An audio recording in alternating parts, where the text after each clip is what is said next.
Right.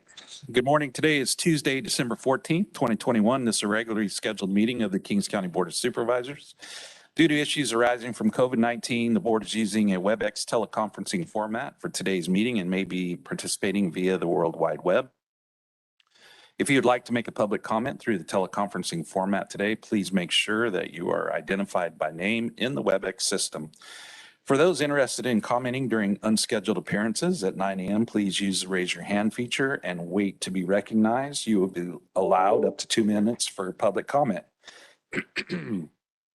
Members in the audience who have filled out speaker cards will be taken in the order they were received by the clerk, and online speakers will be taken in the order they appear in the WebEx program, showing their hand is up. If you wish to speak today and are having issues with the raise your hand feature, in the WebEx system, please physically raise your hand so that we may recognize you and then call on you to be a speaker. Each vote today will be a verbal or voice vote so that members of the public can hear how each board member has voted. After we have had a motion and a second regarding each item we are taking up today, there will be a roll call vote by district. Madam Clerk, please call the roll. Joe Neves. Here. Richard Valley.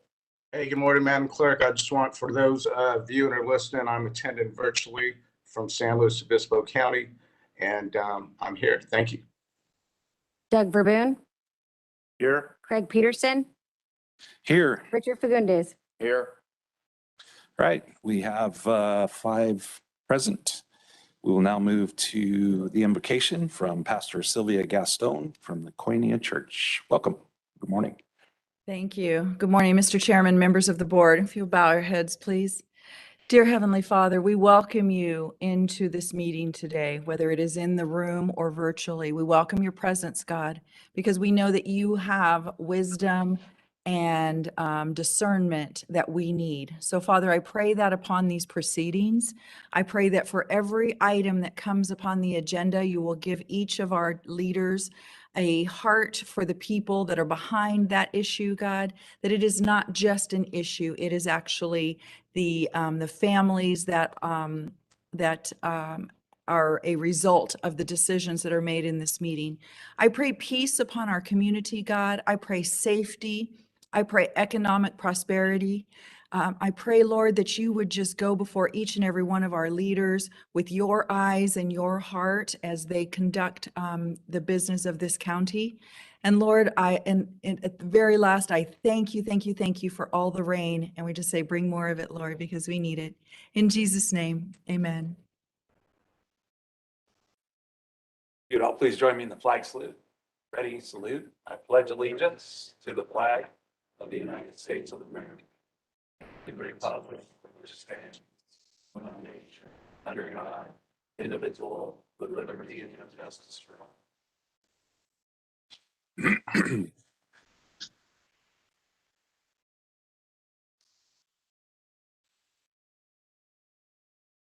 Right, we'll move to item 2, which is unscheduled appearances. Any person may directly address the board at this time on any item on the agenda or any other items of interest to the public that is within subject matter jurisdiction of the board. 2 minutes are allowed for each item. I would also remind you that there won't be any time for, if you're here for redistricting, this will be the time that you are allowed to provide public comment.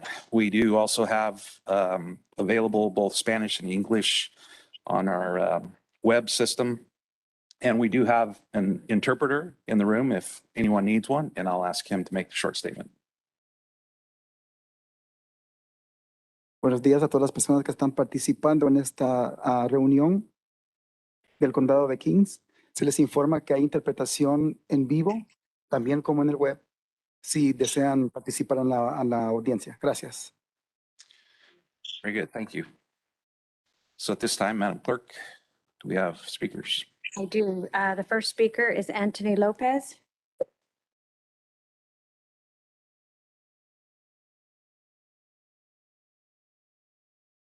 All right. Good morning, Board of Supervisors. My name is Anthony V. Lopez. I live at 600 Sonoma Lane in Avenal. Come before you once again to discuss redistricting and comment on today's agenda item number 6E3 on passing a resolution to revise district boundaries according to what I assume was Public Map 120. While I understand and respect the board's authority to select and adopt whichever map it chooses, it does disappoint me that despite all the public comments supporting Public Map 101, a majority of the board ignored those comments and completely and elected to elevate a random map that was only published 4 days prior. In the rush to adopt any map that was not Public Map 101 or remotely what the public wanted, no discussion or explanation was given why Public Map 120 was better for the Kings County community. I do wonder if the board bothered to vet Public Map 120, as this map is falling to the exact issue the board wanted to avoid, which is again splitting Home Garden between 2 districts, which Public Map 120 does at the northern end of Home Garden.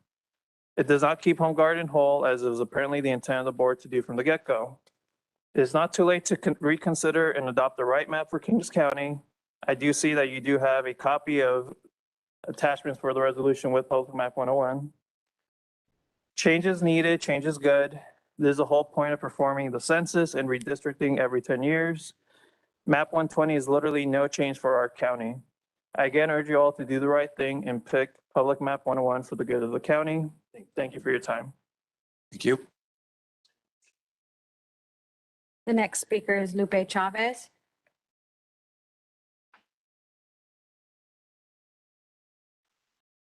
Good morning, Chair and Supervisors. Morning. Also I want to say, there's of course still Public Map 101.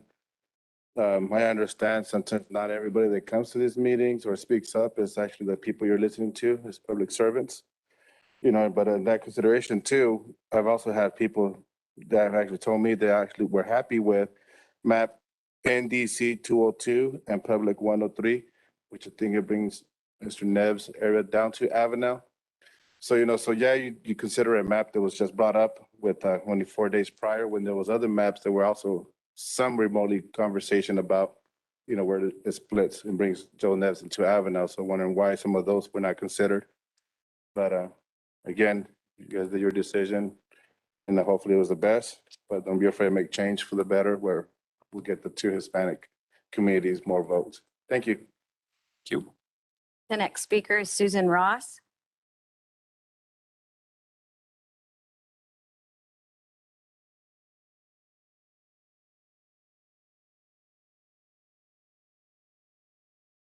I'm Susan Ross of Hanford. Map 101 is fair and represents all of Kings County. Please try and be fair. Thank you. Thank you. Next speaker is Barbara Castle.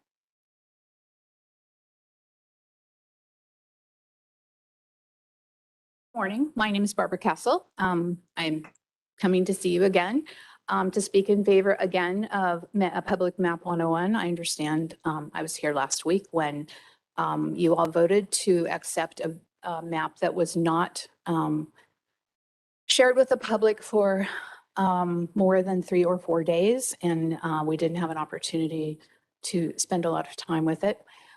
So again, I would ask you, as others have, to reconsider your vote from last week and to adopt Public Map 101. Thank you. The next speaker is Alvaro Preciado.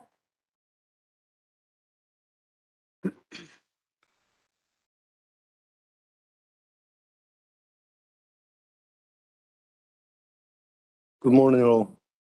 My name is Alvaro Preciado. My address is 800 Eastern Street in Avenel.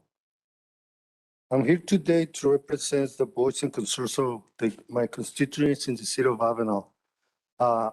They've been asking a lot of questions regarding the maps. I really don't understand why, after so many times hearing the concerns of people from different districts, not only District 1 or 2, but all of them.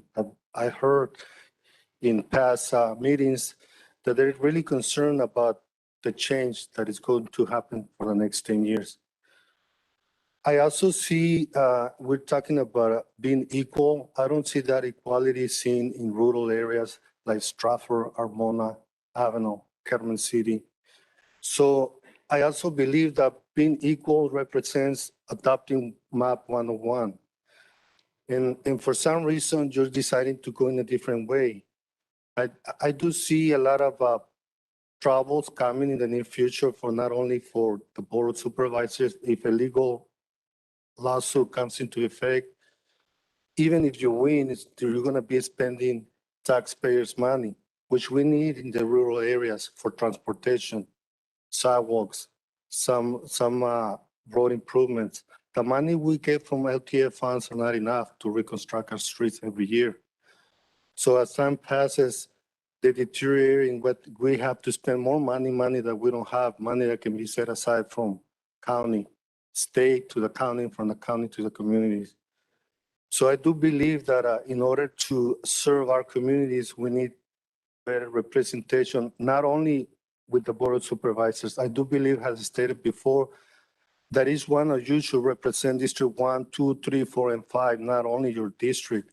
So more money allocation need to go to those poor districts like District 2 and District 1 for Armona or whatever the case may be.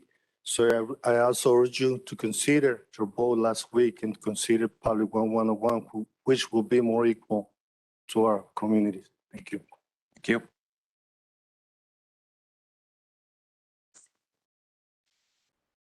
And the next speaker we have is Clara Fidiasi.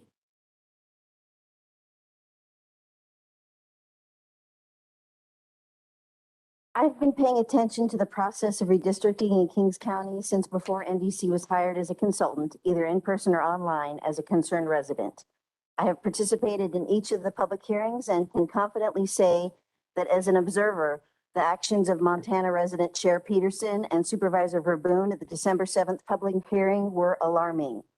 The speed with which Verboen gave a second to Peterson's motion to adopt 120 within seconds and with no public discussion makes me think that there were private conversations outside of the public meeting. This is an obvious Brown Act violation. So much has been said about involving the community, and the community has showed up. We spent hours looking at maps and reading about redistricting and the Voting Rights Act and Fair Maps Act, and talking to people about how a good map could bring better representation for our ever-changing community. We showed up and we spoke on the record and overwhelmingly endorsed Public Map 101. Your job, supervisors, is to represent the people in your district. Public records show that as of 2020, supervisors made about $82,000. The chair made over $91,000. This is 2020, so I'm confident you make more money this year. Your salaries are more than 3 times the median individual income of Kings County residents. You have a sense of power and influence from your history on the board, and you may think you have the right to vote however you want. I'm on the record today telling you that you will be held accountable for your vote. There have been public comments from residents in each of your districts supporting Public Map 101. Yet over the course of just a few minutes last week, you discounted each and every one of those endorsements to pick a map that essentially maintains the status quo and your paycheck, which is exactly what happened a decade ago. I know that there weren't as many people active in this process 10 years ago, but the times, just like the people, have changed. Your vote today to adopt Map 120 will be shared far and wide and held up as an example of elected officials serving their own interest instead of the public good. Your vote will bring shame on you and any of the good work you have done previously and will tarnish your reputation for as long as we talk about it. And the community will talk about it until you are voted out of office for dereliction of duty. You are not above the law and you will be held accountable. The next you. speaker is Yvette Chavez.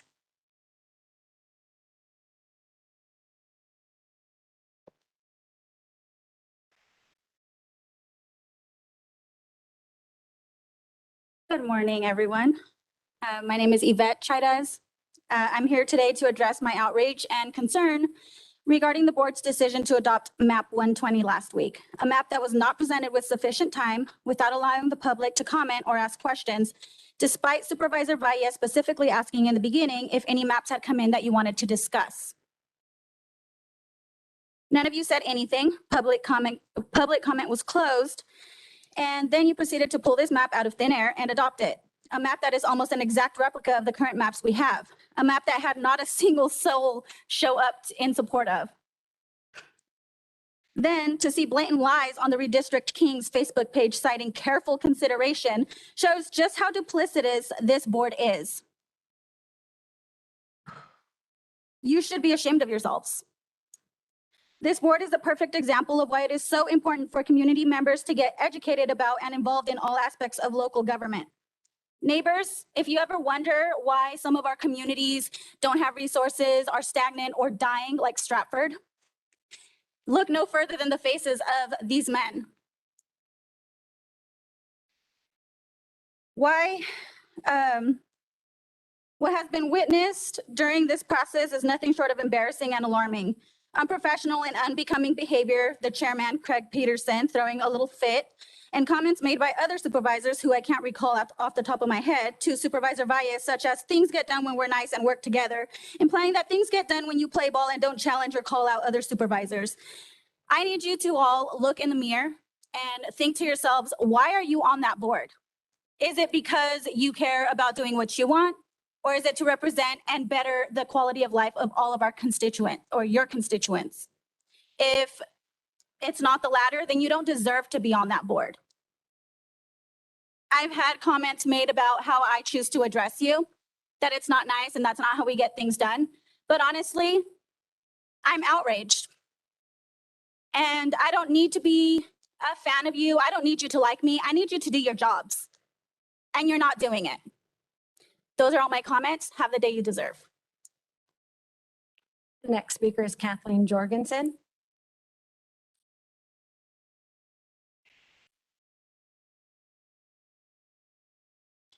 Morning again.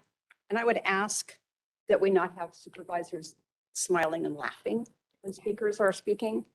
We're serious. This is important to us. This is not a game. I will again, I'll second what Ms. Chavez just said. Your Facebook page was a lie. You carefully considered maps, carefully discussed maps. Map 120 wasn't up for 7 days. No one knew you were looking at map 120. No one knows where map 120 comes from. I have my suspicions. We have come to these meetings and asked you to please listen.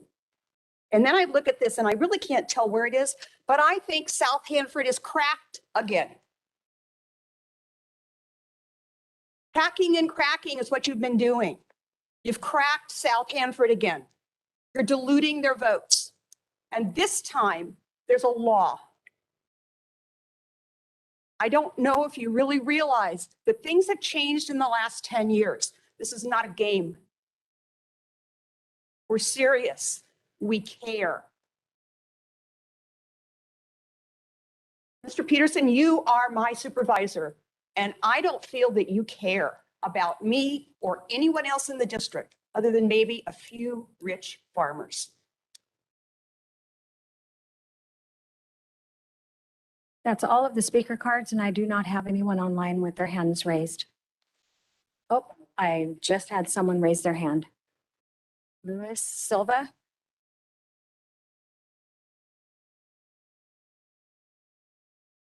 Can you hear me? Yep. Please go ahead. Good morning, Kings County Board of Supervisors. My name is Luis Huerta Silva, and I serve as Central Valley Redistricting Organizer with California Common Cause, a nonpartisan organization dedicated to upholding the core values of American democracy. And as California Common Cause, we've been monitoring the Kings County redistricting hearings. And we approach the board with recommendations on record keeping as it relates to the Fair Maps Act. As the board is aware, the Fair Maps Act imposes several requirements on the redistricting process for Kings County and requires supervisorial districts to establish and maintain a webpage dedicated to redistricting for at least 10 years after the adoption of new supervisorial district boundaries. And so that includes a general explanation of the redistricting process for the county in English and applicable languages for the Federal Voting Rights Act, the procedures for a member of the public to testify during a public hearing or to submit written testimony directly to the board, a calendar of all public hearings and workshop dates, the notice and agenda for each public hearing or workshop, the recording or written summary of each public hearing or workshop, each draft map considered by the board at the public hearings, the adoption of final maps of supervisorial district boundaries. While the board is mandated by state law to maintain these requirements on the board's website, we encourage the board to go above and beyond these requirements by ensuring all records of the redistricting process are organized in a manner that maximizes transparency and clarity for the public, including having one web page to house the redistricting hearings, agenda notes, media, and presentation materials, avoiding using online platforms and language that are already difficult to navigate, especially those inaccessible to non-English speakers and other vulnerable populations. For example, labeling two numbered maps as focus maps, yet moving forward with a completely different numbered map. Third, ensure subsequent discussions on matters of redistricting be recorded on that dedicated webpage to inform future redistricting efforts. The redistricting process is a once-in-a-decade process and whose future should learn from previous cycles for your barriers. We urge you to correct the above issues as soon as possible and continue to make the redistricting process accessible and transparent for the public. Thank you. Thank you. I do not see anyone else with their hands raised online. All right. With that, we'll move to item 3, which is employee recognition. Ms. Henny Ring. Good morning, Chairman, members of the board. Henny Ring with Human Resources. I'm here today to bring the County Service Award presentation. Brianna Allen in my office is going to bring up a slideshow, so she'll be able to show you some of the names of our recipients this year. There we go. We'll start with that page. The Kings County Service Awards program has been in place since 1977 to recognize full-time employment service of county employees. Service awards are presented to employees after 5 years of continuous full-time service and in increments of 5 years thereafter. This year, we're hitting a 30-year mark with some participants. The total of participants this year is 264, so it's a good number. Public service is a calling and is a privilege that involves a dedication of purpose on the part of people that strive daily to add value to their community. There's been a Kings County Service Award program since 1977. It was established in order to recognize publicly the length of quality service that employees have provided the citizens of Kings County. At the end of each fiscal year, the Human Resources Department identifies those employees who are eligible to receive service awards during the previous fiscal year. Each eligible recipient receives a certificate indicating the number of years of service that they have completed. Each awardee is presented to select an award to which they are entitled to on the years of service based on their years of service completed. The awards are provided in either cash form or memento on their years of qualifying services. So the fiscal impact on this is adopted in our 2021 budget for human resources, which has included about $17,000 total. The recommendation is that we acknowledge employees that have completed their various milestones of county service. If I can move over to the slideshow, Bree, if you can bring up the 5 years, I just kind of wanted to highlight, there's going to be 2 slides on this because there's quite a few people. We have a nice, lovely curtain moving over there. This is our first installment of our 5 years. It's a total of 141 people total. I'm not going to read off all the names unless you want me to. Okay. Next slide on that one, please, Bree. 2 solid pages. Oh, quite a few people. Congratulations on those 5-year mark employees. Appreciate it. Our next group will be our 10-year. And there's 15 recipients on our 10-year there this year. I believe there's a William Verboom. Do we know him? By a rich farmer. Oh. So congratulations to the 10-year employees. Thank you so much for your hard work and service. Our next one will be 15 years. And this is kind of a big group here this year. This is 57 employees that met the 15-year mark of county service. It's kind of astonishing. It's kind of nice to see that. It's kind of a middle group there. All right, thank you, Bree. We'll go to the next one is 20 years. And this still is a good indication of county service because there's 33 people in the 20-year mark. So appreciate that. All right, so and the next group is our 25-year and our 30-year. And with this group, we do have some department heads, some speakers who are going to speak on behalf of these recipients. Our 25-year, I'll read these off. Our 25-year is Rick Bradford, Christina Herrera, Sandy Huddleston, Karen Phelan, Jason Ragoza, Demetria Rojas, Susana Santos, Rod Schulman, Robert Torres, Jess Vidal, and Ramon Villa. That's our 25-year mark. Our 30-year is Salvador Gutierrez, Mark Hahn, Maria Hernandez, Eric Hobbs, Arthur Perez, Dave Putnam, and Robert Thayer. So with that, like I said, the 25-year group and the 30-year group are going to have some speakers come forward. They're going to be, I believe, virtual, and then some are going to, I believe, are here in the board chambers right now. So the first one we're going to go ahead and do is Kyria Martinez, Assistant County Administrative Officer, is going to speak on behalf of Ramon Villa, or Lupe Villa, otherwise known, for 25 years, and also for Sandy Huddleston, 25 years. Good morning, board members. Kyria Martinez. I'll go ahead and start off with Lupe Villa. I believe he was on WebEx. He can't join us right now. He is actually at a Register of Voters conference. Lupe Villa started as an eligibility worker for the Job Training Office through a summer job program in August of 1995. He was then promoted to eligibility worker for the Human Services Agency in October of 1995, and since then has worked many roles, including an eligibility worker 2, welfare fraud investigator 1, welfare fraud investigator 2, welfare fraud investigator 3. He was then promoted to a program specialist in 2005 and a program manager in 2012. Up until 2019, after conducting extensive recruitment, the Kings County Board of Supervisors announced the appointment of Lupe Villa as the Register of Voter. Thank you, Lupe, for being a dedicated county employee over the years. I understand Lupe has his hand up. I don't know if he wanted to speak. Maybe he was just saying, I'm here. Lupe, can you hear us?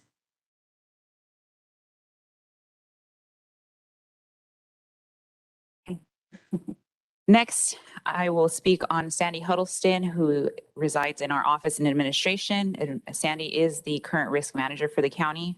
Sandy started in consolidated courts in July of 1996 as a court administrative assistant. And in 1997, she became the secretary to the CAO until 2007, when she was promoted to a risk tech 2. She was then promoted to a risk analyst in 2010 and a risk analyst 2 in 2012, and finally the risk manager in 2015. She has been selected for various awards, including the 2008 Employee of the Quarter. She was also nominated for annual achievement awards for going above and beyond and assisting employees injured on the job, as well as for personal involvement assisting the department with negotiating settlements that have significantly reduced county liability.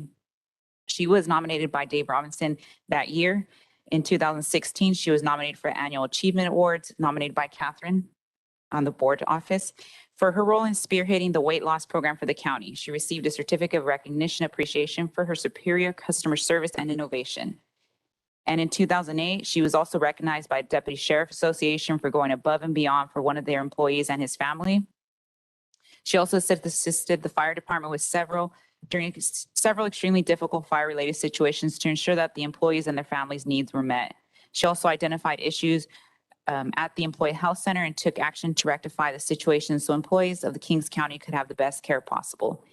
And in 2019, she was also nominated again for the Employee of the Quarter.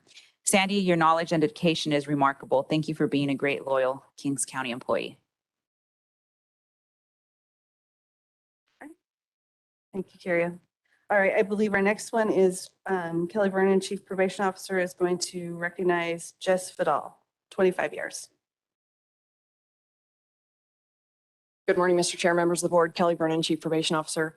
Jess Vidal began working with Kings County Probation as an extra help group supervisor, if anybody remembers that classification, and in June of 1995. And then he was made a full-time employee by December of that year. Jess was one of the original staff at the boot camp, and his file is full of letters and commendations as thanks for his efforts from leaders throughout the county. Jess worked his way through the ranks and today is a Juvenile Correctional Officer 3. He daily works with young people that are at risk of becoming embroiled in the system and successfully shows them another way to make decisions and to live their lives. Countless individuals have benefited from Jess's calm demeanor and his ability to hold people accountable while still showing them their full potential. Jess is always willing to do his part and more, and often has great solutions to issues as they rise. It is not common to find somebody willing to commit their entire career to working in juvenile facilities and with at-risk youth. I am especially grateful for Jess's commitment and his talent, and he is a true pleasure to work with. The county is very fortunate. Thank you. Thank you, Kelly. Okay, I believe the next speaker is going to be Evan Jones for IT for Art Perez, who has 30 years of county service. Not sure if he's virtual. Yep, There we I'm go. here. Yeah, good morning, Chairman, members of the board. Evan Jones, your purchasing manager for the County of Kings. It's my pleasure to present to you today Art Perez. Art has accomplished much in his 30-year tenure. Starting at Central Services Print and Mail, he learned all aspects of that division. When an opening in purchasing came up, he applied for it and was hired. Now he was tasked to learn all new material. With his insatiable desire to learn and to get better at his craft, he not only learned the basics and what was expected of him, but he has grown in knowledge and practical application of procurement processes, laws, and regulations. He has been invaluable in superior customer service and responsiveness to our internal as well as our external customers. Thank you, Art Perez. You're welcome. Evan. All right, our next speaker will be Fire Chief Bill Lynch, who's going to recognize Salvador Gutierrez, 30 years, and Mark Hahn also with 30 years. Good morning, Mr. Chairman, members of the board. Here today to talk quickly just about two people in the fire department that I truly respect and have known for many, many years. Both Chief Gutierrez and Captain Hahn started with the fire department back in the early 90s. And having taught them in their fire science classes, I'm sure they were pretty much infants when they started. So, because I'm not that old, but as time flies by, things happen, and good things have happened for both these employees. Captain Mark Hahn has been in Avenel. How long? Forever? Okay. Yeah, he's a fixture there, as well as some of the other captains, but Captain Hahn has embedded himself in that community and has become an integral part of that community, not only in the fire protection side, but also in the community events and things. And he has pretty much committed his professional career to the city of Avenel, and I have to commend him for that. And 30 years is a long time. He's done a fantastic job, and my heart, my feelings, and my respect goes out to Captain Hahn. Chief Gutierrez also started in the early 90s.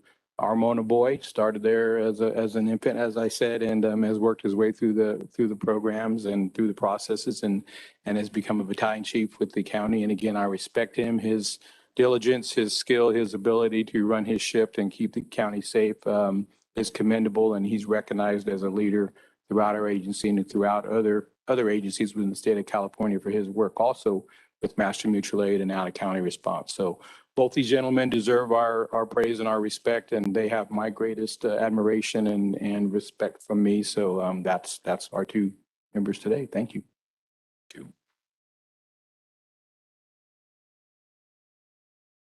Thank you, Bill. All right, our last group is going to be from Human Services, and Sonia Begay and Wendy Asakafa, I believe, are going to speak on behalf of 4 recipients. We have Susanna Santos with 25 years, Christina Herrera with 25 years, Jason Ragoza with 25 years, and Maria Hernandez with 30 years. And I believe they are virtual. I don't know, do you see a? This is Sonia. I am virtual. Perfect. Go ahead. Good morning, Board. Sonia Begay, Human Services Agency Director, and I'm going to briefly speak on 4 of our staff with 25 and 30 years of service. And I will start with Susanna Santos. Susanna started with Human Services Agency in 94 as an eligibility worker, and she has been in eligibility ever since. That is a lot of knowledge and has grown with our programs. And one of the important things that staff say about Susanna, that in addition to being punctual, really professional and courteous to everybody, she's willing to help and train, not just support the clients and community, but also her fellow staff. So thank you for your 27 years of service, Susanna. Christy Herrera is our next recipient with 25 years of service. Christy has been with Human Services Agency since '96, first in child welfare and then in adult protective services, initially as a social worker and then as a supervisor. And she has been a child welfare supervisor for the past 14 years and currently in emergency response. And this is one of our tougher areas of the job. So having this kind of experience in child welfare is incredible, especially these days. And one of the key things about Christy that her fellow coworkers and staff say is that she holds a history on decisions that we have made throughout the years. So if we need to understand why we did something and why we did the things that we did, Christy is the person to ask. And needless to say, she's very organized. As we try to figure out what the history of things are, she's able to pull emails from years ago. So Christy, thank you for being in child welfare and for your 25 years of service. All right, our next recipient of 25 years of service recognition is Jason Raygoza. So Jason holds a very unique position in our department. He is the only work crew supervisor we have, and that's a position that's been with Employment and Training Services.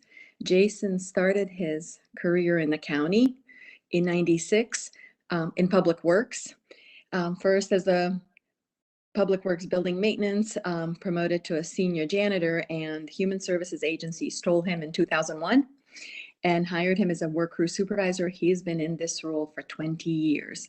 And Jason is one of our key community collaborators. He helps various community-based organizations provide, get some support services.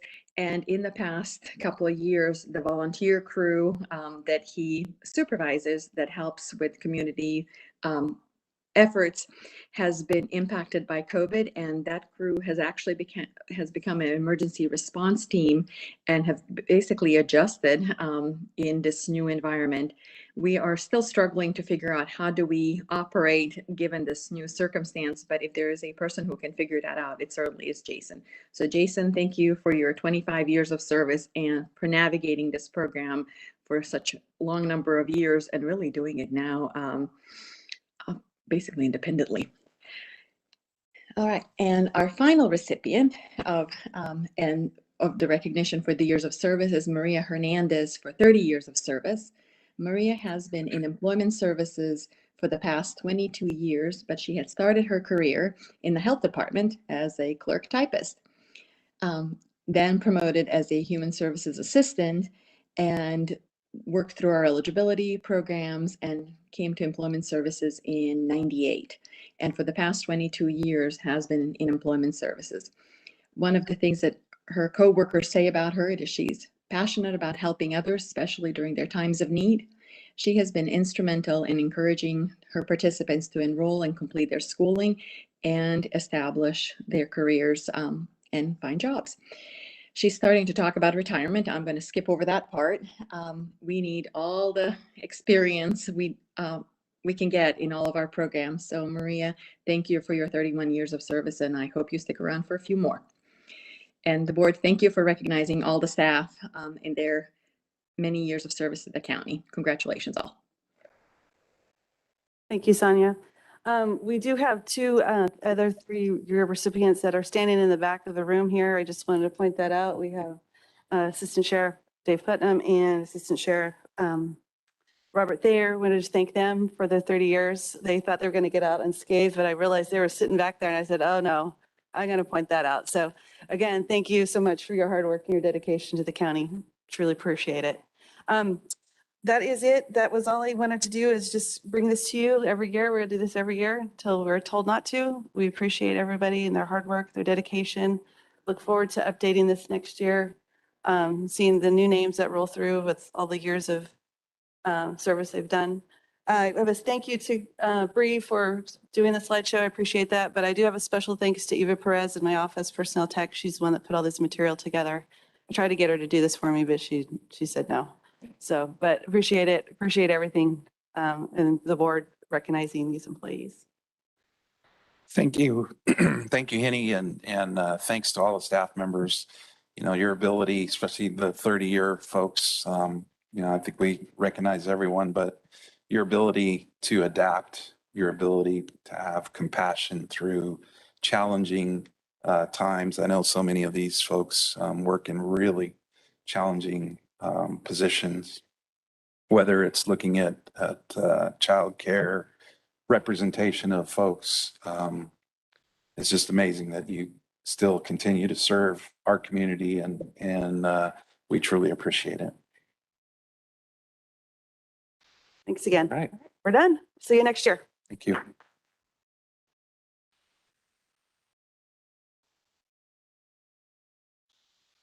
Right, with that, we'll move to item 4, which is approval of the minutes of the regular meeting for December 7th, 2021. So moved, Your Honor. And excuse me, before we do that, let's go back to a report out of the closed session for the regular meeting from December 7th.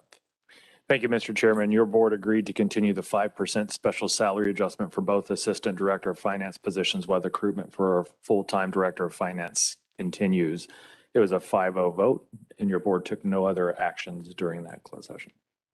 Very good, thank you. So we do have a motion now. Okay, we have a motion and second. Madam Clerk, please call roll. Joe Nevs, Yes. Richard Valley, Aye. Doug Verboon, Yes. Craig Peterson, Aye. Richard Fagundes. Yes. Okay, we have 5 in favor. Motion carries. We'll now move to the consent calendar. You have it before you. Board, which pleasure. I'll move to approve the consent calendar as presented. Nev seconds. Right, we have a motion and second. Madam Clerk, please call roll. Joe Nevs, Yes. Richard Valley, Aye. Doug Verboon, Yes. Craig Peterson, Aye. Richard Fagundes. Yes.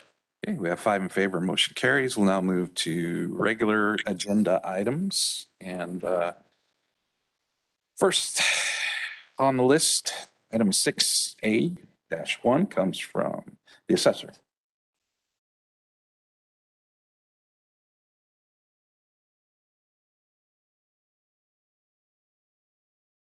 Christy, you are muted.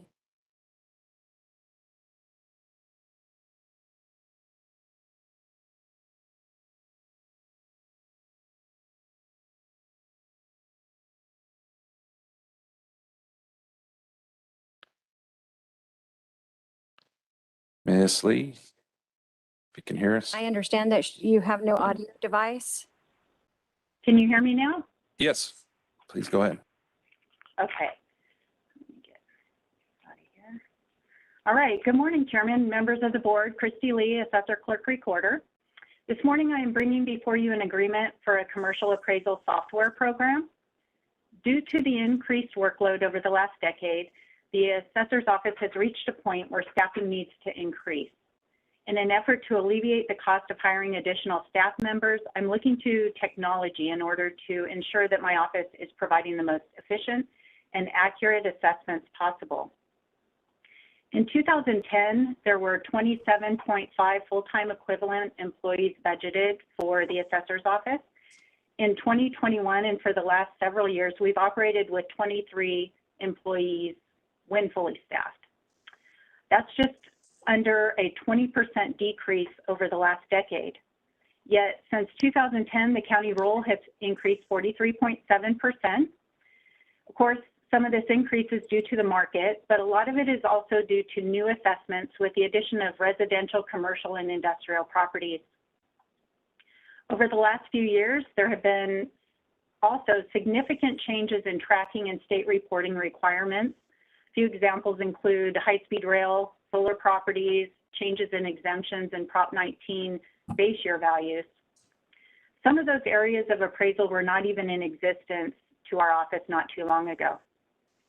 So I'm bringing before you an agreement with TREP Incorporated. TREP provides assessors with the commercial real estate industry's most comprehensive suite of data, analytics, and research. The program will allow appraisers to have the tools necessary to properly value commercial real estate within the county. Currently, it's very difficult and often impossible to obtain financial and property information from commercial real estate entities.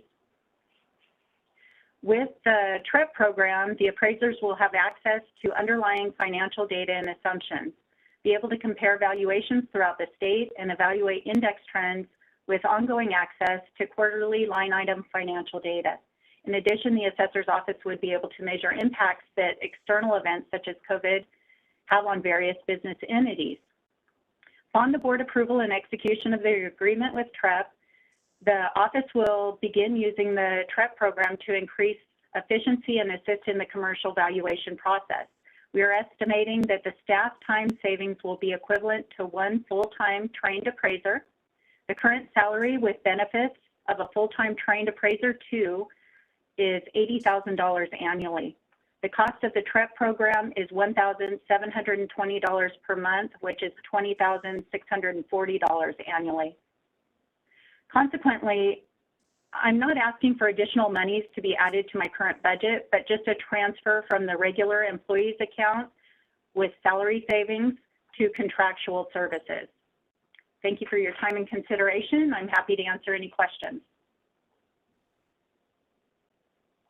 Thank you. Questions from the board at this time? Supervisor Verboen. Yeah, Christy, this is Supervisor Verboen here. I know that we did the high-speed rail agreement and the settlement. I believe we put money aside for just this purpose, that any kind of impacts you have from high-speed rail, that it will be covered from the agreement. So maybe work with Diane and see if we have money available for you for this, so it doesn't affect your budget. Thank you. Other questions, comments? There are no questions. Move for approval. And I'll second. Okay. We have a motion and second. Madam Clerk, please call the roll. Joe Nevs, Yes. Richard Valley, Aye.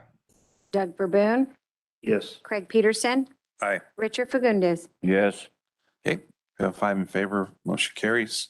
Now move to item, oh, you're welcome, thank you. And we'll move to item 6B, which comes from Behavioral Health.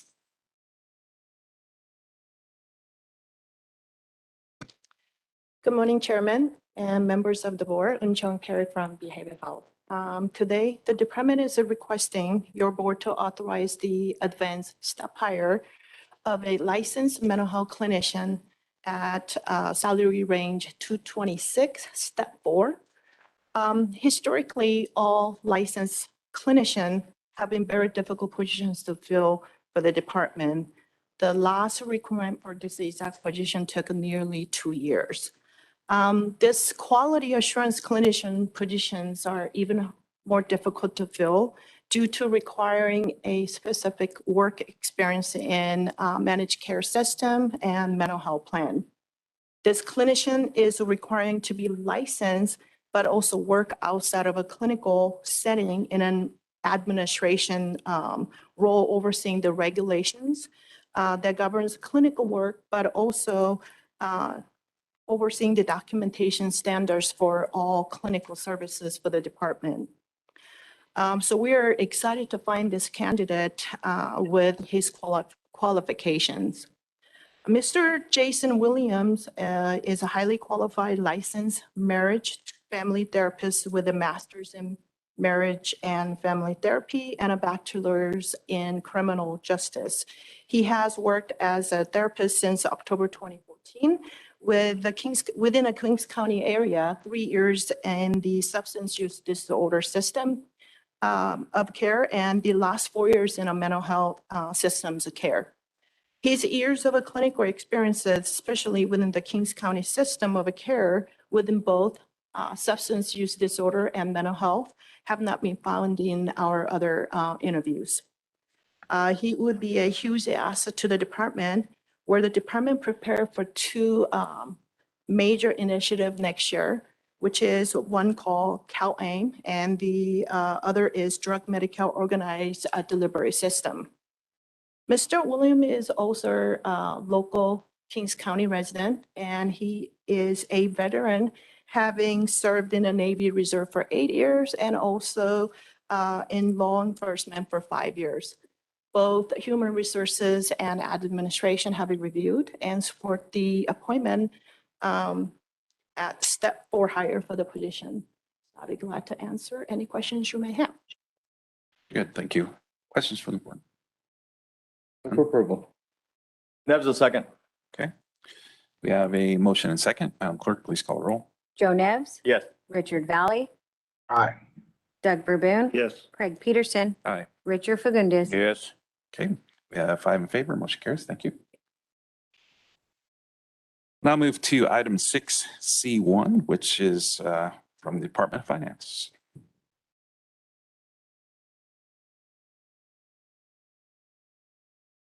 Good morning, Mr. Chairman, members of the board. I bring before you today two items that go hand in hand. We bring these every December. It's the delegation of investment authority to the Department Director of Finance and also the Director of Finance's investment policy for the year. What we do is I go through every year any legislation that may affect our investing and make changes to our investment policy. This year, the only change that I have is we're deleting one of our brokerage firms and adding another. I strive to get at least 3 quotes for every security I purchase. And if we have less than responsive brokers, that makes it a little difficult. So we are asking to delete Jeffries as a brokerage firm and add Cantor Fitzgerald and Company. And that's, if you have any questions about the investment policy or how that process works, I'm happy to answer anything you've got. Thank you. Questions from the board? If there's no question or comments, I'll move approval as presented. Thank you, Patty. Thank you. So we have motion and second. Madam Clerk, please call roll. Joe Nevs, Yes. Richard Valley, Aye. Doug Verboon. Yes. Craig Peterson, Aye. Richard Fagundes. Yes. Okay, 5 in favor, motion carries. And our second item is to adopt the resolution delegating investment authority to the Kings County Director of Finance. Nevs moves to move that forward. Second. Right, we have a motion and second. Madam Clerk, please call the roll. Joe Nevs, Yes. Richard Valley, Aye. Doug Verboon. Yes. Craig Peterson, Aye. Richard Fagundes. Yes. Thank you very much. Yep. Thank you. 5 in favor, motion carries. Thank you. Now move to item 6D, which comes from Job Training Office. Morning, Lance. Morning, Mr. Chairman and Supervisors. Lance Lippincott, Kings County Job Training Office. The item before you today is an incumbent worker training contract with Adventist Health. Adventist Health is part of the Kings and Tulare Healthcare Advisory. They informed us that they were having difficulty retaining and hiring nurses, which is adversely affecting the amount of beds that they can actually provide to Kings County residents. The contract before you today is it's a little bit different for us, but it's taking 11 current Adventist Health employees that work in janitorial and housekeeping services and retraining them while they work to become certified medical assistants. At the same time, we're going to be hiring for the positions that they vacate, which will create more opportunities for employment in Kings County. The total contract's $101,090, not to exceed. It'll retrain 11 housekeeping and janitorial staff as certified medical assistants. And I just want to thank the risk manager, Sandy Huddleston, and County Council. I know these contracts from us especially can be difficult, but they pulled out all the stops to get this forward as quickly as possible. If there's any questions or concerns, this has been included in our budget and is allowable expense. Thank you. Any questions from the board? I'll make a motion to approve as presented. Thank you, Lance. Nevs seconds, Mr. Chair. We have a motion and second. Madam Clerk, please call the roll. Joe Nevs, Yes. Richard Valley, Aye. Doug Verboon. Yes. Craig Peterson, Aye. Richard Fagundes. Yes. Right. We have 5 in favor, motion carries. Now move to, thank you, Lance. We'll move now to item 6E, which comes from administration. Mr. Chairman, members of the board, good morning. Domingo Cruz, one of your administrative analysts in the administrative office.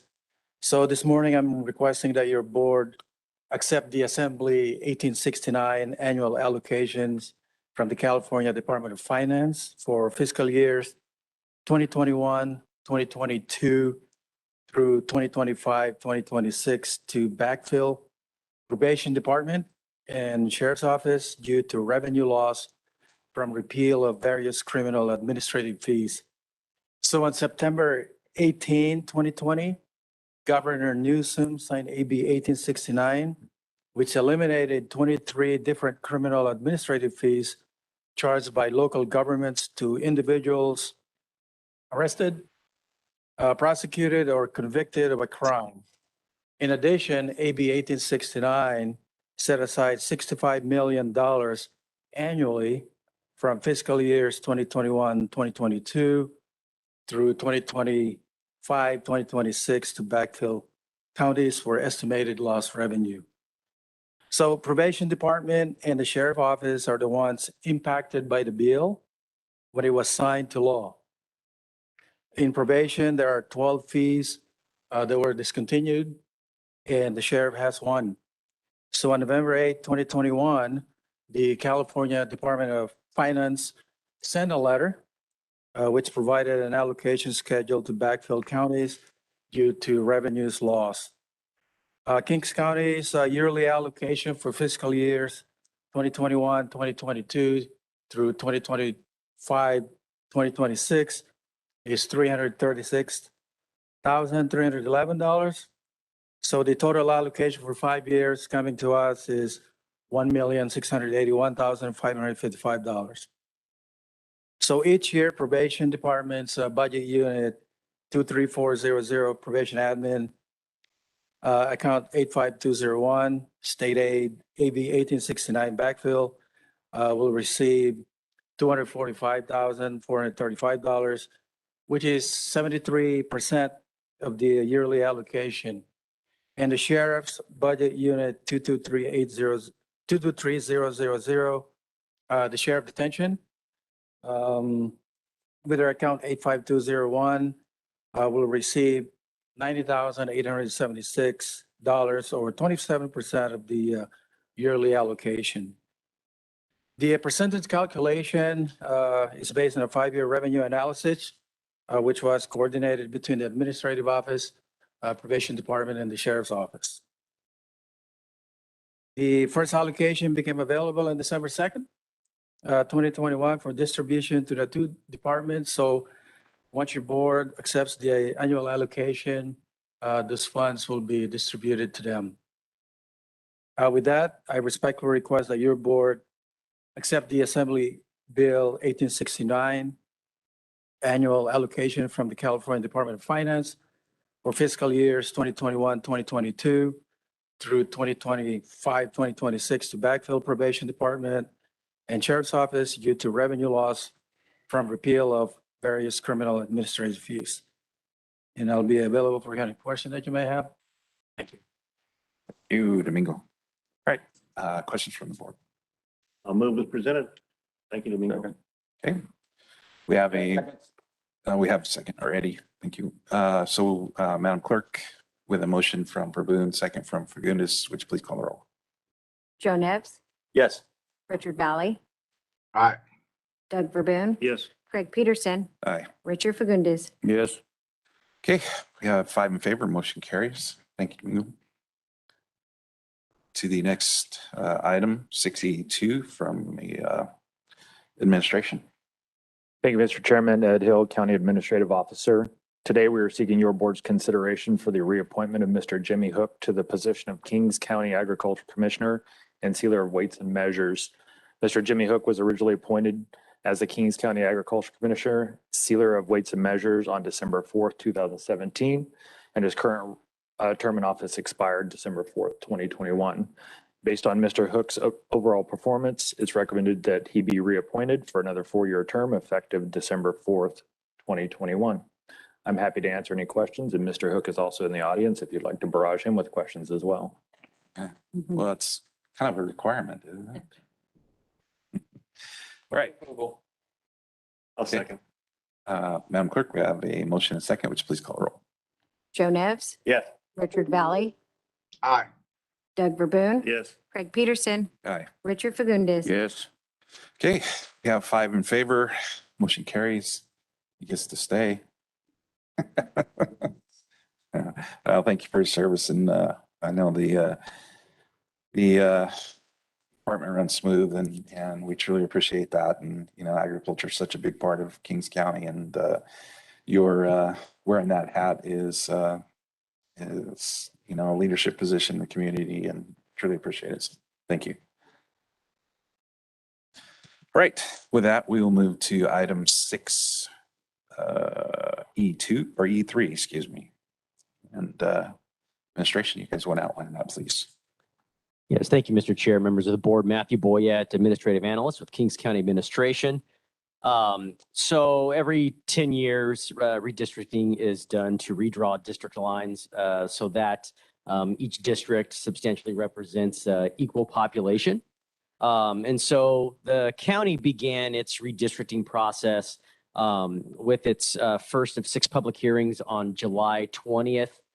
We had 3 pre-draft map hearings where our demographer, National Demographics Corporation, presented to your board on the laws and regulations governing this process, as well as laid out the process from beginning to end as to how this is going to play out for all involved. And so those 3 pre-draft map hearings happened on July 20th, July 27th, and August 31st, for which after that, the county started holding their post-draft map public hearings. And this is where all of the draft maps submitted to date have been presented to your board for consideration. And those happened on November 3rd. And at the November 3rd public hearing, your board was presented with maps Public 101 all the way to Public 111, as well as NDC 201 through NDC 204, with direction from your board to bring back Public Map 101, as well as a revised NDC 201 and 203B to clear up some edits to ensure that home garden is kept whole in those 2 particular maps, for which the next public hearing was held on November 16th, for which those initial focus maps were brought back for reconsideration, as well as your board were presented with additional draft maps that were submitted after the deadline of the previous public hearing. And those maps were Public 112 all the way to Public 114, for which after that public hearing, your board directed to bring back 101, Public Map 101, as well as a revised Public 113 to make an edit to home garden to actually include it into District 4. And so the last post-draft map public hearing was held last week on December 7th, for which you were presented with Public Map 101 and the revised 113B, as well as the remaining draft maps that were submitted by the November 22nd, 2021 deadline. And those were Public Maps 115 to Public Map 121. And after that, at the conclusion of that public hearing, your board directed staff to bring back Map 120 for formal adoption via resolution this morning. And so just wanted to clear up one thing here. So all draft maps that you have been presented and that have been presented at all of the public hearings to date were submitted before the November 22nd, 2021 deadline at 5 p.m. And I wanted to clear up one thing that I read in the Fresno Bee. There was an article dated December 7th, 2021. And it actually stated that the new maps that were presented at the December 7th public hearing, quote, surfaced last Friday, end quote. And that caused a lot of confusion and misinformation on social media in regards to, time of review and, sufficiency and all of that. And so just wanted to clear that up for the record. All of the draft maps presented at the December 7th public hearing were published on the county's redistricting website, which is www.redistrictkings.com. It was published on November 29th. So that was 8 days before the actual public hearing took place. So just wanted to clear that up because it caused a little bit of misinformation all over social media. So with that, before your board this morning is that action to adopt, Public Map 120 via resolution as you so wish. So with that, if you have any questions, myself and I have, county counsel here as well to hopefully answer everything for you. Thank you. And before we move further, I'd actually like to apprise the board of the options that are available for you today. As Matt indicated, last week your board selected map 102 by majority vote. And accordingly, that's the map that we've brought back. That would be 120, not 102. I'm sorry. Thank you for that clarification. 120, that must be my dyslexia. Accordingly, I've brought that back with the resolution for you to enact the district boundaries.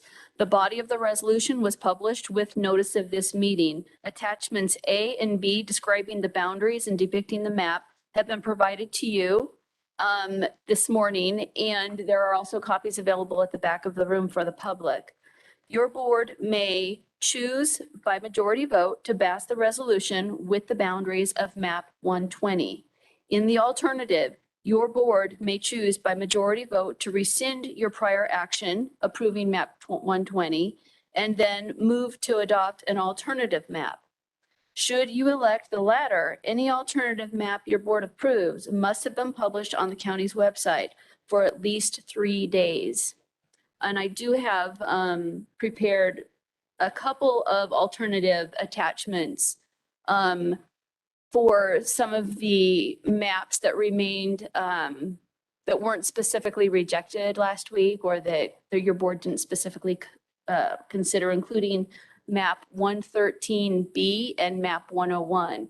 If your board decides to rescind its action and adopt an alternative map, I can always prepare similar documents for any additional maps at your direction. Okay, very good. Thank you. So board, the item has been outlined and it is up to you to choose your directions. So with that. Hey, Mr. Chair, I have a quick question, if I could be recognized. Please go ahead. Hey, good morning, Mr. Chairman. For council, you said that one of the amended maps that met the timelines and been posted, you referred to public map 101. Was that the amended to include Stratford back in District 1? No, that's not. That's the original 101 because there was no direction from the board to amend 101 to include Stratford back in the district. So without that direction, we don't have an amended 101 and we have only the original 101 to consider. Okay, so then, okay, thank you. The next question then is the representative from NDC in the chambers? He is not. He, I believe, is listening and available for comment. Since we were not discussing new maps today, I didn't think his presence was necessary, but he is available for comment if necessary. Yeah, no, I wish he was there depending on the majority of the boards, because one thing that I did learn, Mr. Chair, from reading a Sacramento Bee story about the Sacramento County Board of Supervisors, the NDC rep that was attending their meetings, as they started getting to the finish line, that NDC rep was able to be in the chambers and actually move the lines on the spot as those board members took seriously the discussion and compromised amongst each other between the fellow board members and the public. And so those types of things happened. I wish for the money we paid, we were offered that service as well, and especially today, in hopes that the board would move to oppose this resolution today. Mr. Chair, I will be voting no on today's resolution and asking the board to do the same so that we can have the opportunity to do the right thing and to come back and have a discussion and the opportunity here to bring back some integrity into this process and bring back some transparency into this process. As council pointed out, we do have two good maps, Public 101 and Public Map 113B, which the board as a whole agreed to bring back last week with the compromise of moving Home Garden into District 4 out of District 2 in order to increase Latino CVAP and create two Hispanic majority districts at a higher percentage, especially that 113B is a higher percentage of Latino CVAP in for. And so when we talk about those types of things like Latino CVAT, it isn't a wish. The public is correct. These are things we have to do. I spent Friday and Saturday 6 hours a day watching and monitoring the live meeting of the We Draw the Lines website, that statewide commission that is making decisions on yours and I's assembly, senate, and congressional districts. And they're moving lines on the spot. They're having conversation. There's no argument, even though they don't agree. These are reps from all over the state with different views. And just listening to the conversation to me is refreshing, from the sense that things are getting done, and they're getting done on the spot.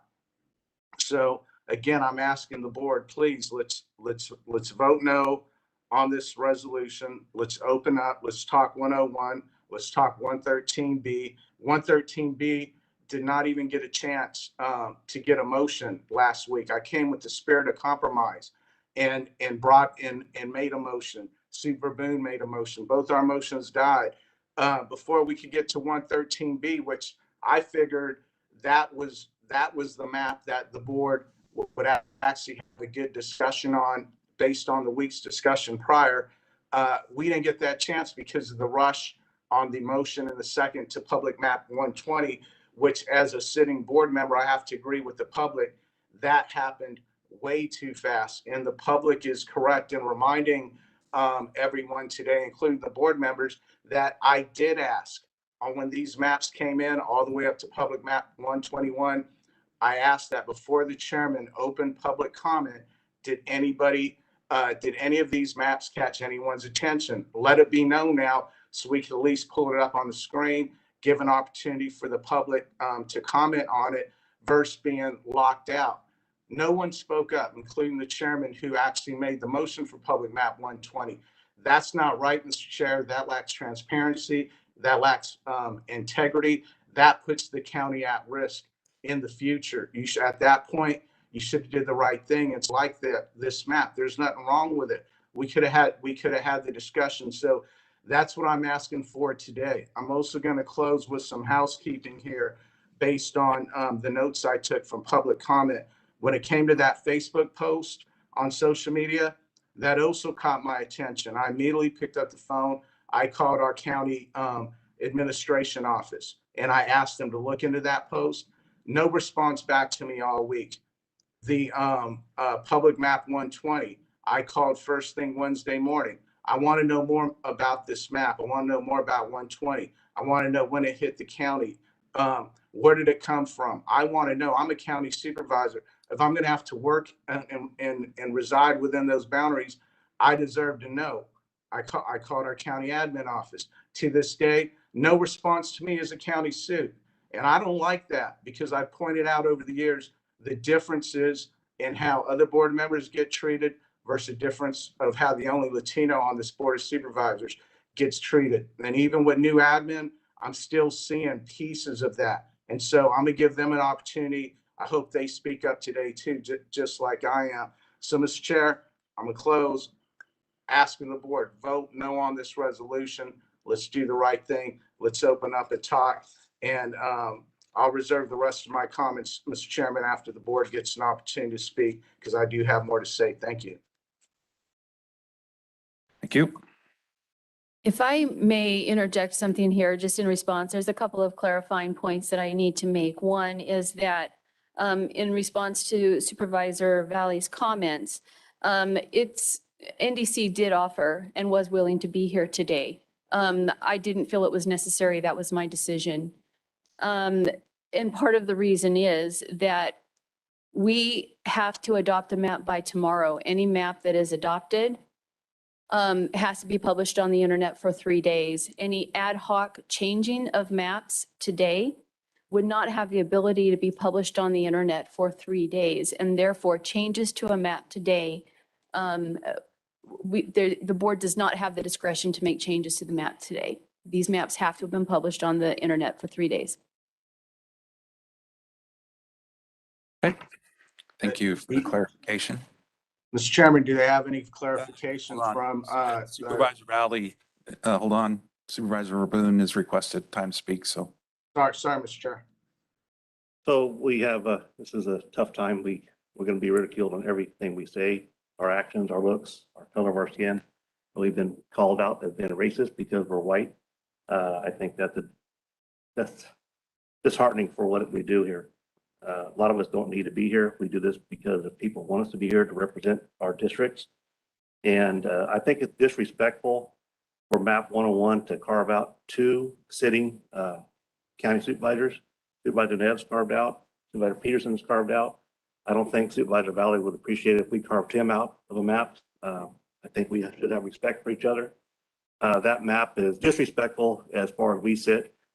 I'm not going to choose it for that reason. I think that the public has come, or the Valley Voices group has come here multiple occasions and ridiculed us, called us names, called us all kinds of stuff. So they didn't do themselves any good by doing that. So that's why I chose map 113. We only had 5% change in our districts when it came after 10 years. And there was no need to even change the maps, but we're going to adjust them to fit the needs for the next 10 years. So map 120 was fine. Map 113 was fine. 113 was okay, I guess. One thing I don't like about 113B was the fact that it put 2 disadvantaged communities in 1 district. And I think Armona needs to be set aside to stand on its own. It needs all the attention it can get. I think Supervisor Peterson does a good job representing Armona. I think Supervisor Valley does a great job representing Home Gardens. So we've got a lot done since it's been in his district with the curb gutter and sidewalks. I don't want to see that change. So I think 113 was a great map and 120 is a fine map too. I supported Supervisor Peterson on that. I hadn't looked at it until that day. I had my iPad here and I was looking at it when I got ridiculed by the public member because I wasn't making eye contact with her when I was looking at what she was talking about on the map. So I think it's important us to all be informed. We've had these maps since November 30th. It's our responsibility to research it and on our own, at our own home. And that's what we get paid for. We don't need to discuss it in public.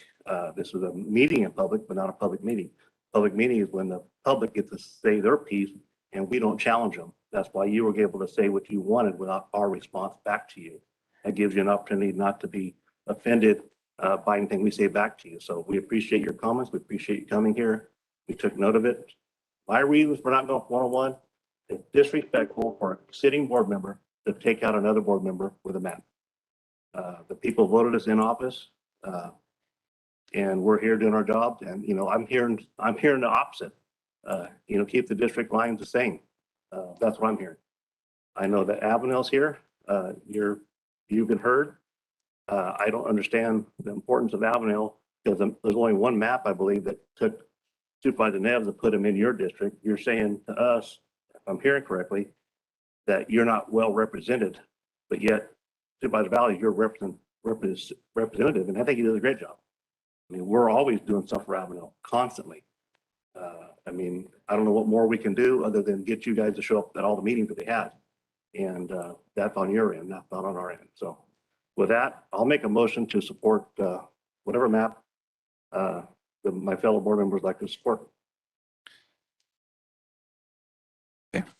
I think, was that a formal motion? You said you'll make a motion to support? Support map 120. Let me actually clarify that. Since we're here today, you guys selected 120 last time. You're making a motion to adopt the resolution approving the boundary lines established by map 120. Yes. Hey, Mr. Chairman.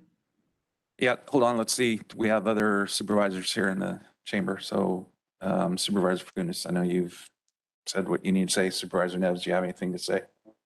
Nothing? I've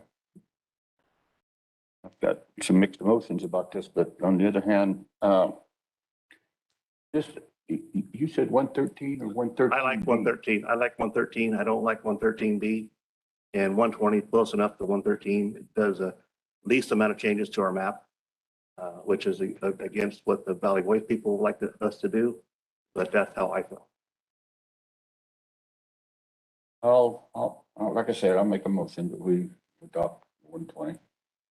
So, all right. We'll be clear. He was actually at the second. Yeah. So, yeah, so let me try and restate this and see if we have a consensus about what's just taken place. I understand that Supervisor Verboen made a motion to pass the resolution, the proposed resolution with the map 120 district boundaries attached as attachments A and B to that resolution. And you seconded that motion. Is that correct? Yes. I don't know what A and B attachments are. I got it right here. Adapt resolution revisiting boundaries for supervisor districts following the 2020 federal census in accordance with California Election Code, section 21500. Yes, attachments A and B are, if I gave you guys a packet this morning, the resolution is drafted in such a way that the body of the resolution contains the necessary information. And then depending on which maps the board selects, that map is attached as yes, the physical description, is described, attached as attachment A. And the map, the picture of the map itself is attached as exhibit B. I got it. And with that Yes. said, I support that. Okay, so we have the motion, we have a second. Okay. Very good. Thank you. And for me, and I'll go back to our last meeting. Been a lot of comments made and you know what, there were two different motions made. Neither got a second. I took this seriously. I studied the maps and I appreciate you shaking your head. So you can keep doing that. The job of this board is to try to find a map and not to let it go to court. And with the lack of a second for either of the motions that were made, I took the initiative to endorse a map which I believe captures the requirements of the law. And I'm not sorry that I did that. It moved the process forward. And y'all can have your opinions on whatever has occurred, but I did this in a professional manner and I made my choice. And that's what it finally comes to. And, you all have the choice. You're all voters and you can do what you want to do after this, but I did this in a professional manner. I'm proud of what I do and I'm proud of what I represent here. And I'm proud of my decision and it moves the county forward. So with that, one last chance, Supervisor Neves, do you have any comments? I'm good. All right. Mr. Chairman? Yes, sir. Mr. Rowley. Mr. Chair, yeah, Mr. Chair, I did ask to be heard again. Thank you for recognizing me. Mr. Chair, I think that one of the things that always is helpful is that, man, as the chairman, when we have a discussion that needs to take place, don't let anyone make a motion until you call, till the chair is open to entertain a motion. It makes us happy because the motions just get rushed in, people get cut off. Now I feel like I'm rushed on discussion, but this is so important. There are things that need to take place. So there's open questions there that I'd like to for myself and the public to be answered prior to the roll call of this. So one of the questions that Sue Fagundes asked last week on Public Map 120, he asked specifically, does it split the community of Home Garden? And so I think during public comment, someone brought that up. I'm looking at the paperwork here. I can't tell if that's true or not. So that's one question, Mr. Chair. Can we get somebody on staff, whether it be Matt Boyette, to answer that question specifically? Yeah, Supervisor Valley, this is Matthew Boyette. I'm not being from this area. I am not an expert on the exact boundaries of Home Garden, so I will respectfully defer to somebody that has that exact information. I don't want to make any opinion, guesses. I want it to be exact. So I don't believe it my changes the apology. boundaries of Home Gardens. Excuse me? It does not flip the boundaries of Home Gardens. I can pull it up on the interactive so that way we can all look at it. If that would. It stays the same in that district. Supervisor District 2.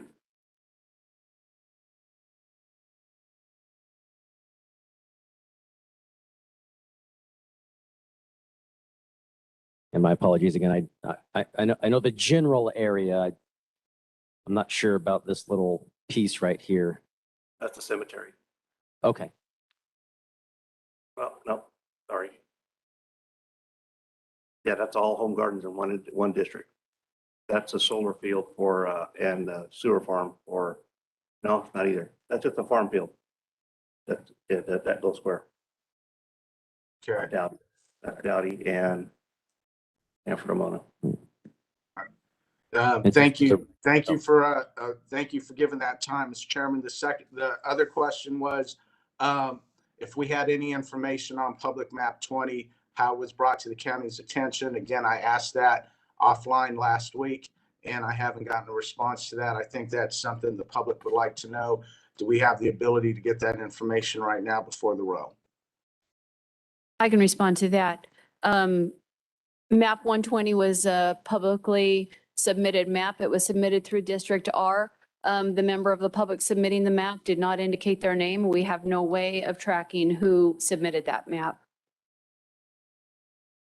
Okay, because that's going to get questioned just based off different actions that are taking place in different counties, specifically to Fresno County, where the map was traced back to a political consultant, a Republican political consultant. Those are the types of things that's why those questions are asked of myself and are concerned to me, because I want to be able to say, like Chairman Peterson, we did the right thing and we were within the law. Now, I also want to close with this, Mr. Chair, is that as I spoke last week about the lack of Latinos in the state of California at any time in the 58 counties, there's only 24 to 28 Latino county supervisors serving.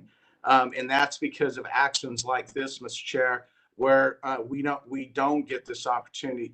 Tulare County, by the way, they did the right thing the other day. They voted in 3 Latino majority districts because they took their actions based on the census and the census data. It's important. It's important. Again, it doesn't give anyone, a person of color, a guarantee to get elected.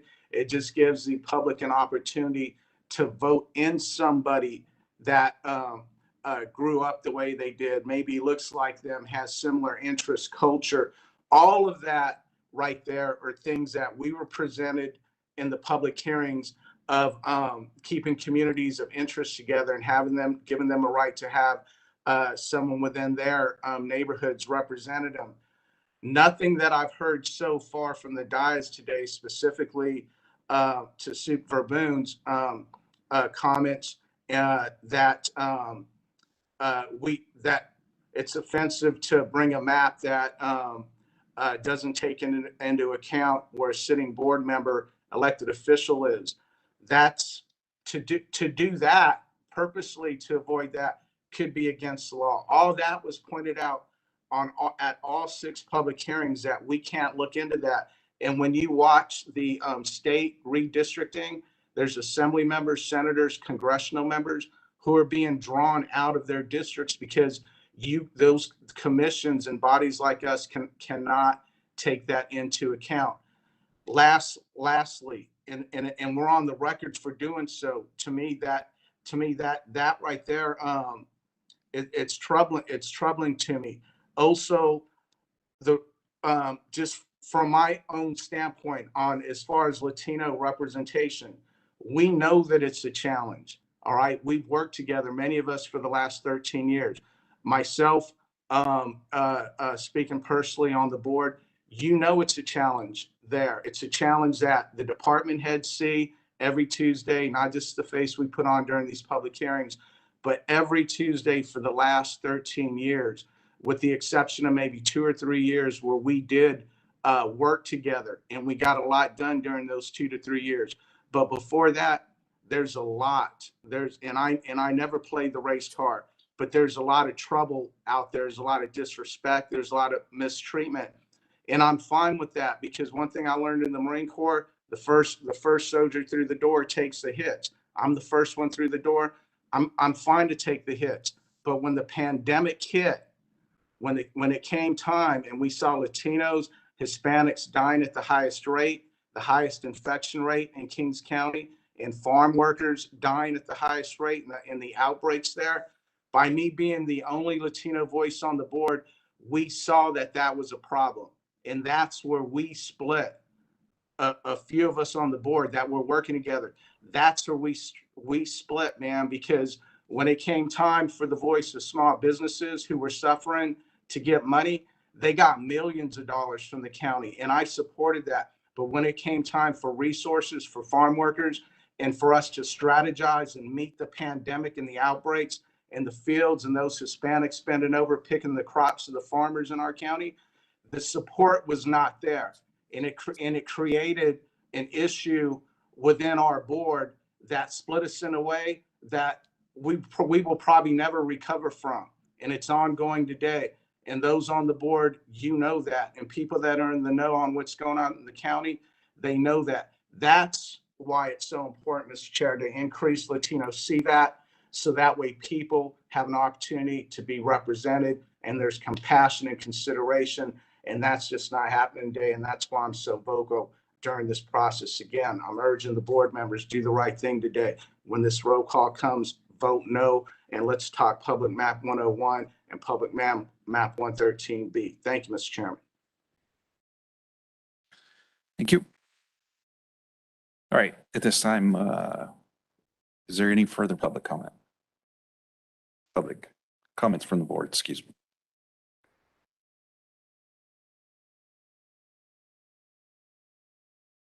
Sorry, your time is over. You have.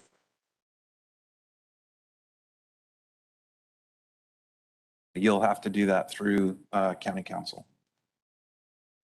So with the board, I'm seeing no further comments.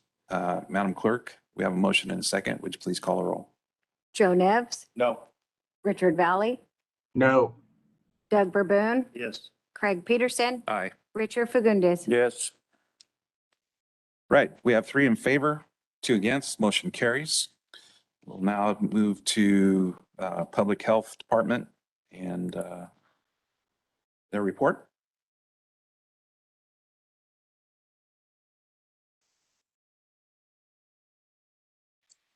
Good morning, Chairman, members of the board, Darcy Pickens, Public Health. I have a relatively short update for you this week. I'm going to start with hospitalizations. Statewide, hospitalizations have increased 14% since the week of Thanksgiving. Though here locally, we are not yet on that same path, and numbers have actually been in relative decline for the past few weeks. As of December 13th, the local hospital had 23 patients in med-surg and 2 in the ICU. Of those admitted, 18 are Kings County residents. Since the start of the surge, 86% of hospitalized patients have been unvaccinated and 13% unvaccinated. Last week, Public Health collected 1,403 COVID tests through our clinics and mobile unit, just a slight dip from the week prior. December 6th through the 12th, Public Health administered 846 vaccines, including the start of booster doses for 16 and 17-year-olds, as eligibility for the Pfizer vaccine was expanded. As of today, we have 9,019 partially vaccinated residents and 61,714 fully vaccinated residents, which is 47% of the eligible population, not including prison inmates. Our current breakthrough rate remains at 1.9%. Cases remain near the average we've seen this past month, with 246 cases last week, bringing our new case count for this surge to 9,061. Cases among 0 to 11 and 16 to 19-year-olds do appear to be increasing, albeit slightly and not at all at a rapid pace at this point. Still no Omicron cases identified here locally. The predominant COVID variant is Delta, and the vast majority, 99% of specimens sequenced statewide this past week were indeed Delta. Omicron is suspected to spread more easily than past variants, although that is not certain at this point, and it is still unclear whether it results in more severe disease. CDPH, the California Department of Public Health, did release updated statewide masking requirements yesterday, December 13th, requiring indoor masking in public spaces, regardless of vaccination status, for the next 4 weeks from December 15th to January 15th. This is in part a precautionary measure as we continue to learn more about Omicron and an attempt to offer additional protection to individuals, families, and communities during the holidays when more travel occurs and more time is spent indoors. As I mentioned earlier in my report, statewide hospitalizations have increased in recent weeks, and the hope here is that increased masking for this period will help slow community transmission enough to keep vulnerable populations out of the hospital, thereby keeping hospital services available to everyone who needs them. A surgical grade mask or higher is recommended, as when worn correctly, they offer a higher level of protection. We have modified our website to include additional guidance, tips on masking and face covering. I understand the angst that can be caused by these mandates, and I feel it's unfortunate we have to go down this path. However, I do implore the public to consider the potentially significant positive impact a temporary increase in masking could have.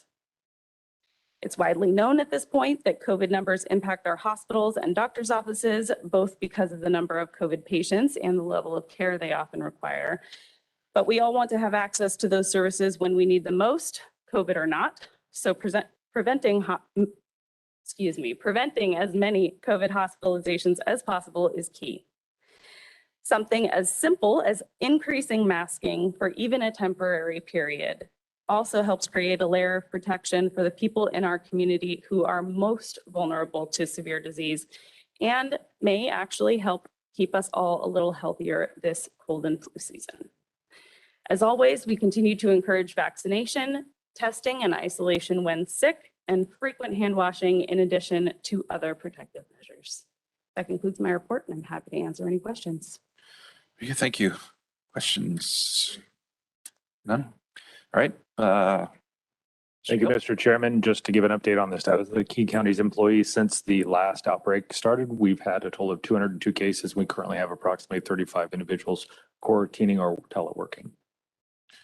Thank you. Any further questions? Being present. All right. With that, we'll move to board member announcements and reports. Supervisor Rowley.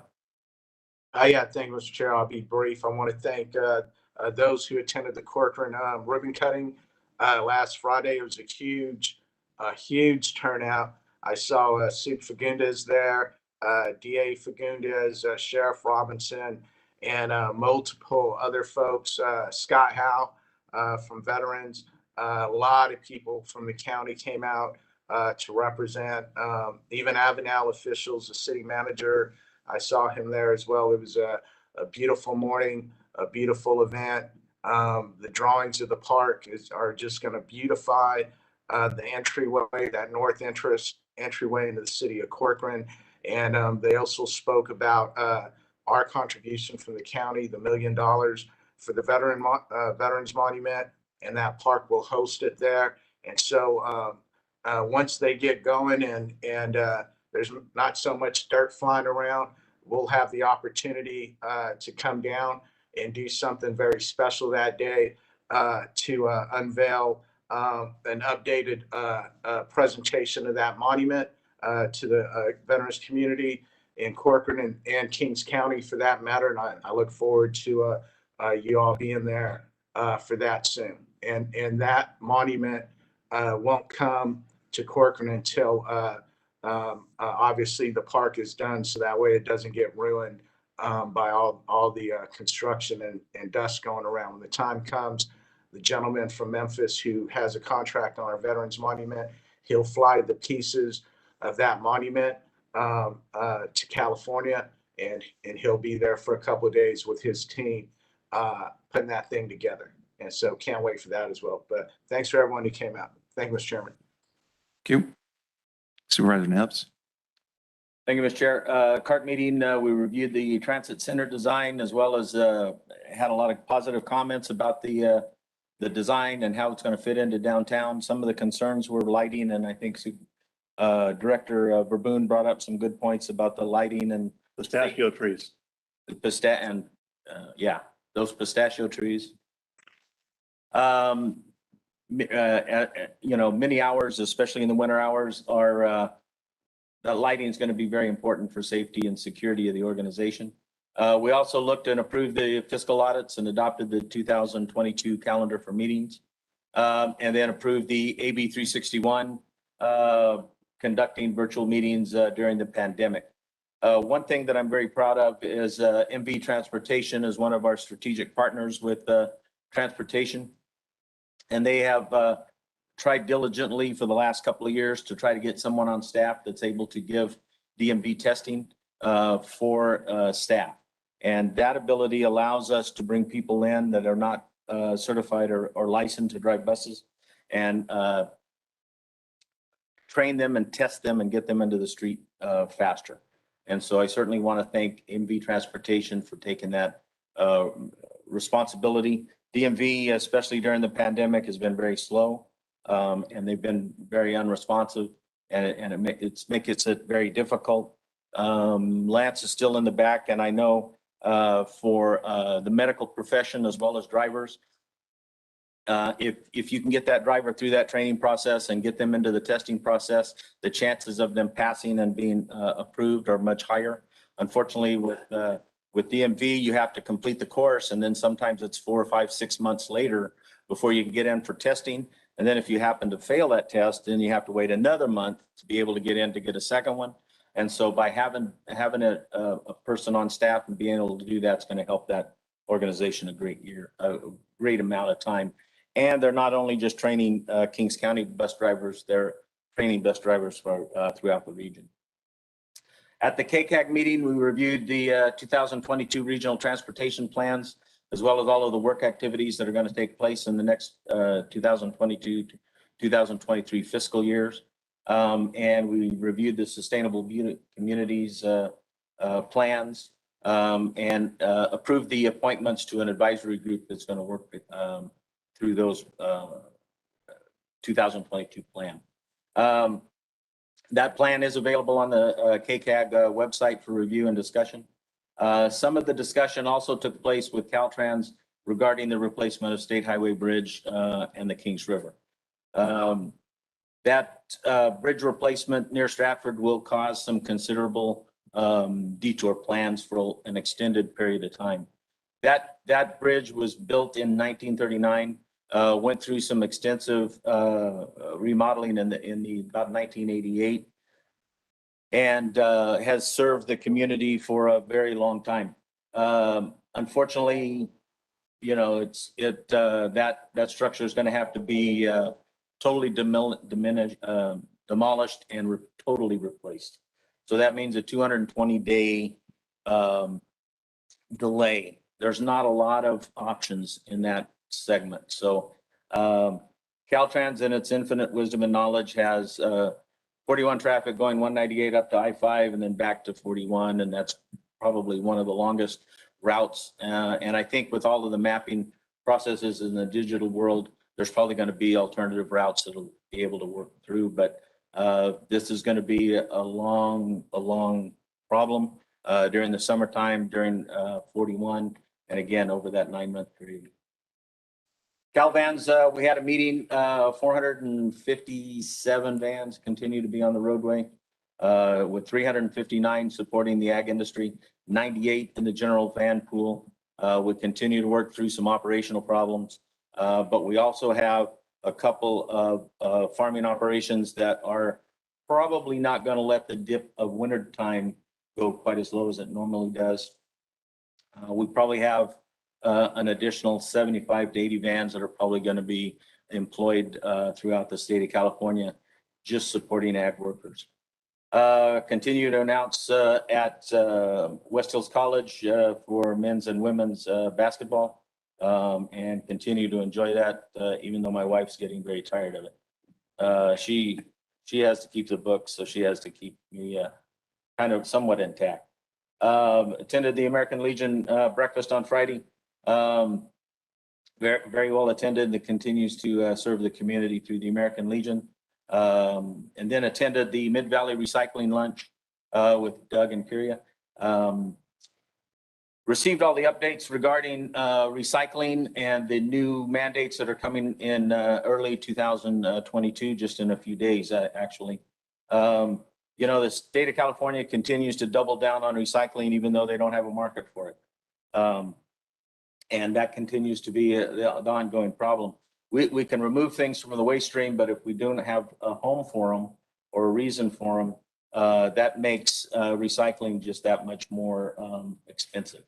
And so they're trying to do that through the food recycling and some of the food composting. But all of those efforts are wonderful ideas, but they come at a great cost. And you really have to have a market for some of those products if you're going to try to save them. Continue to play Santa Claus all over. We have 20 more visits. I tell my wife we have 15 and she doesn't count, so it works out well. Attended the Avenel Rotary Christmas party. Avenel Rotary is one of those service clubs that have been around for 85 years, being commissioned in December 7th, 1936. Had a wonderful meal and great fellowship, and I got rid of another can of beans at that facility, so that worked out well. With that, thank you, Mr. Chair. You, Supervisor Forgiveness. Okay, Mr. Chairman, thank you. Friday, I attended Corcoran Memorial groundbreaking over there, and it was good. That place was underwater here about 6 hours before, and Public Works Director there, he really did a good job with people there, but got rock put in and tents, and it made it comfortable for everybody. And the enthusiasm that I've seen there that day with that going up, and it was heart-filling because of all of the veterans and everything. We need to help, and they got the support that's unbelievable there. I'm really happy for them, and looking forward to see the finished product there. I know it's going to be a while, but we'll see it. Thank you. Yeah, I'd like to piggyback off Supervisor Neves with KCAG, had the meeting there with and understood about Caltrans. That's gonna be tough. Cart buses and the training, that's important. Yeah, the 1338 with the recycling program is gonna be difficult. I know for my businesses, I know in 18 years, I've gone from what was free to spending $1,200 a month just getting rid of cardboard. So if there's no place to put it, it makes it expensive, and the fuel costs and everything. So we're going to spend a lot of money recycling our leftovers. So we'll have to learn to adjust our lifestyles accordingly. COVID did not help with the cardboard, with all the boxes being delivered. So that said, my apologies to City of Corcoran. I had RSVP to go to the event, but I got short on time and I couldn't make both, but I'm looking forward to that memorial to be built. I know my family is all from Corcoran and all veterans, and they're all proud that we're doing that. And I want to thank Supervisor Valley for taking the initiative to stick his neck out and ask for the money at our high-speed rail meeting. So kudos for that. And I think the community of Corcoran will benefit well in the future. So thank you. Thank you. And for me, just a quick notice, lost a couple of valued county employees over the last couple of weeks. And I just want to, during this time when everyone, families get together, just want to reach out and let them know the county families or the broader families thinking of them, as well as those that lost their lives in Kentucky yesterday. And it's time. This is a time to get together, and unfortunately for those folks, it's going to be great sadness and hurt. So with that, I will close and move to board correspondence. Thank you, Mr. Chairman. For board correspondence, the Lemoore Cemetery District Board of Trustees requested the reappointment of board members set to expire January 1st, 2022. For upcoming meetings and events, Kings County Animal Services Home for the Holidays Open House is scheduled for December 17th from 5 p.m. to 8 p.m. It will be open for adoptions and accepting donations. They are in need of toys, towels, and blankets.